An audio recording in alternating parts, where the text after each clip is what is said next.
வணக்கம். நான் நியூஸ் 81 செய்திகளுக்காக ராணிப்பேட்டை மாவட்டத்திலேருந்து ஃபாரூக் பாஷா. இப்போ இன்றைக்கி நம்ம அமைச்சர் ஆர் காந்தி அவர்கள் ஊனமுற்ற ஒருத்தருக்கு அவரோட சொந்த செலவில் காங்கிரீட் வீடு கட்டி கொடுத்துக்கிறாங்க. அது இன்றைக்கி திறப்பு விழா கூட பண்ணி அனுப்பிச்சிக்கிறாங்க. அதுக்கான ஒரு நேர்காணல். உங்களுக்கு எப்போம்மா சொன்னீங்க? நீங்கள்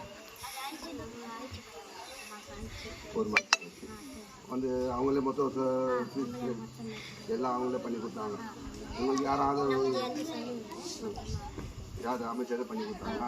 வேறு ஏதாவது உங்களுக்கு செலவுகள் ஏதாவது மொத்தம் ஃப்ரீயாக பண்ணிக்கிட்டு இன்றைக்கி ஓப்பன் பண்ணி கொடுத்துட்டாங்களா? உங்களுக்கு உதவி செய்கிறதுக்கு யாரும் இல்லையா? அப்படி சரிம்மா. அமைச்சருக்கு நீங்கள் ஏதாவது சொல்ல விரும்புகிறீங்களா? சொல்லுங்க. அதே நன்றி. உங்களுக்கு வீடு கட்டி கொடுத்தாங்க எனக்கு. அதே நன்றி. நான் எனக்கு யாரும் இல்லை, அண்ணன் தம்பி யாரும் இல்லை, இருக்கணும் யாரும் இல்லை, எனக்கு யாரும் ஒட்டி செய்யலை, எனக்கு அண்ணி தம்பியில் யாரும் பார்க்கறதில்லை. ஏதோ யாரோ மனுச்சு இறங்கி எங்கள் ஒரு ஆப்பா இறங்கி அவங்க இட்டுன்னு போய் எனக்கு ஒட்டி செஞ்சாங்க. எனக்கு வீடு வாசல் ஆயிடுச்சு. இப்போ நான் கொஞ்சம் நிமித்தாக்கிறேங்க. நான் அமைச்சருக்கு இப்போ கொஞ்சம் நல்லா இருக்கிறேன். நான்